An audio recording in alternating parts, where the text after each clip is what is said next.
Hey guys, today you may notice I'm wearing just normal clothes. I'm not wearing my work clothes because usually I will film a video either like during my lunch break or right after work, but I'm not working now because of the coronavirus. And so I'm just wearing these normal clothes. I'm actually going to go for a run in a little bit. So usually I talk a lot about God on this channel. And so my three main things I talk about are God, and I want to talk about goals and guys too.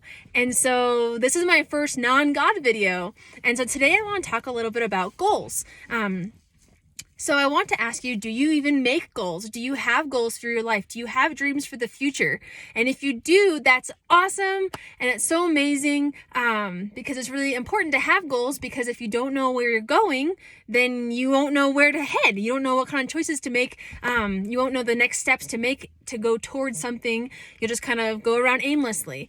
They say if you aim at nothing, you are sure to hit it. And so it's really awesome to have goals. And so I want to talk a little bit about how to achieve your goals through the friendships that you have. So there's a saying that goes, it's actually scientifically proven that you are the sum of the 5 people that you spend the most time with. So sometimes that can be your parents, especially when you're younger. You spend a lot of time with your parents. And that's why some people say, oh, that's something that your mom would say, or something like that. Like you kind of, you become a lot like your parents because you're spending a lot of time with your parents. As you get a little bit older, you spend less and less time with your parents because you have to go to school and you have a job and all these different things and sports. And so it is really important still to spend a lot of time with your parents, especially now because you have to, because you're home. Anyway, so your parents can sometimes be the people, one of the people that you spend the most time with. And then just look at your closest friends, who you spend the most time with, who you talk to the most on social media, who you spend time in real life with, who you sit with at lunch. And if you go to youth group with people, if you play sports with people, so you become the most like your 5 closest friends.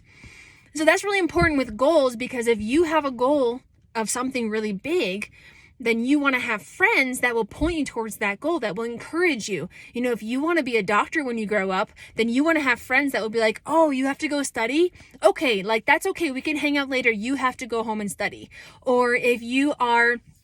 if you want to get a job and you want to save up to buy a car, then you want to have friends that are like, that you don't want friends that say, hey, blow off work, it doesn't matter, just come hang out with us. They would say, oh yeah, you have to go to work, that's fine, cool, good job, like good for you. You want to have friends that are encouraging you. And so I want to show a couple Bible verses to you, or share a couple Bible verses with you. So the first one is 1 Corinthians 15:33.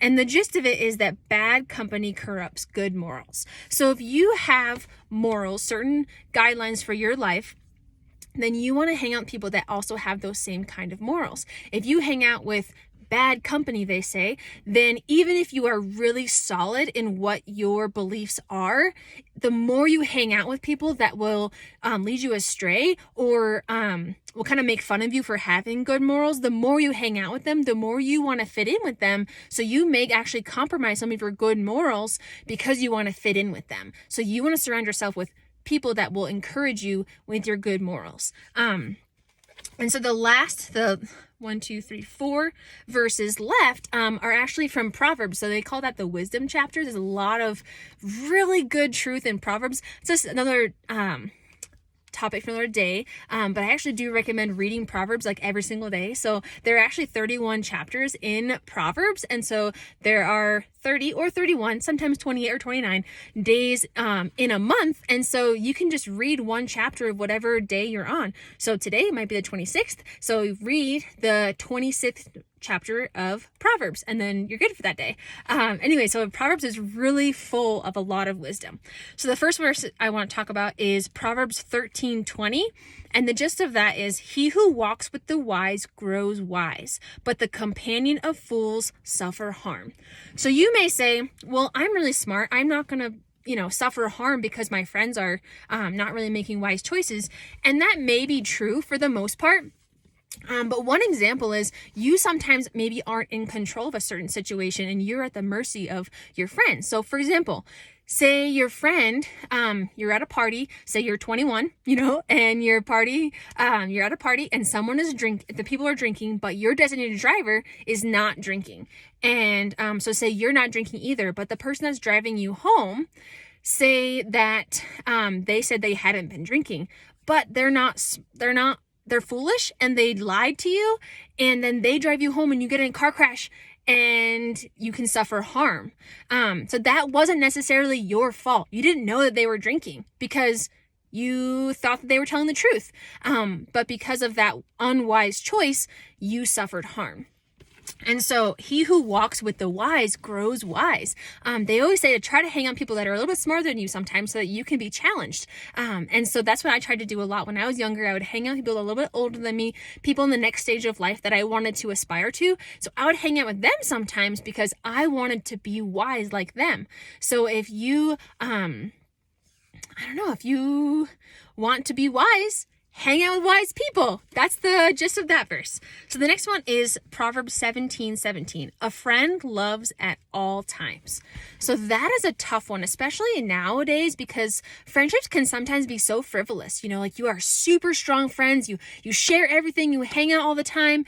And then you say one wrong thing and they just stop talking to you. They just ghost you. And you're like, what did I even do? I don't even know what I did wrong. And sometimes they don't even tell you what you did wrong and you just lost. You're like, why aren't we friends anymore? You don't know why. So Proverbs 17:17 says that a friend loves at all times. And sometimes loving isn't always saying all the things that you want to hear. Love is lots of other things, and we'll talk about that later, but love is patient, kind, all those different things. And so, anyway, a friend loves at all times. Friendships that are true are not flippant. They aren't fair weather friends. They're friends that stick to you all the time, and they're friends with you no matter what. So that's really important. And the next one is Proverbs 22:24 through 25. And the gist of that one is, do not make friends with a hot-tempered person because you may learn his ways. Wow. Okay, and the last one is Proverbs 14:17. A quick-tempered man acts foolishly. So you may notice that. Like, so if someone gets mad, and in the moment they're so mad, they get so mad super quickly, just like the drop of a hat, or something really like small happened, but they just blew up and they just made really bad decisions. If they punched a locker or they threw something at someone else, so they got into a fight because in the moment they were super emotional. And when you're emotional, you don't make really good choices. And so a hot-tempered man acts foolishly. And so you want to hang out with people that do not react that way, because you don't want to act that way. Because when you are emotional, you make really poor choices sometimes. You say things you don't mean, then you hurt someone's feelings because you were mad. You may even notice some people will say, oh, well, that was because I was mad. That doesn't really count. Well, it does count. Even if you're mad, the choices that you make, you are responsible for. You can't just blame your anger. You can't blame your hot temper and then get away with whatever you did. You have to take responsibility for your actions. So that was a super long video, but I just really wanted to encourage you guys to surround yourself with people that you want to be like, because it is scientifically proven that you will become like them. So hang out with people that you want to be like, because you will become like the people that you hang out with. And so that can also mean that you should help people that want to be like you, hang out with them so that they can become like you. But make sure that you surround yourself with the people that will point you towards Jesus, that will encourage your walk with Christ, who will encourage you to make good choices. And that is all I have to say. I hope you guys are having a good time in quarantine. You're making the best of it. There are two ways to look at it. You can either say, I am stuck at my house in quarantine, or you can say, I am safe in my house during the quarantine. It's all about your perspective. So I hope you guys carry on a good perspective going along in your life. And I will see you in the next video. If you could like, share, subscribe, maybe share this video with a friend. And I will see you in the next video. And I will see you either here, there, or in the air. Bye.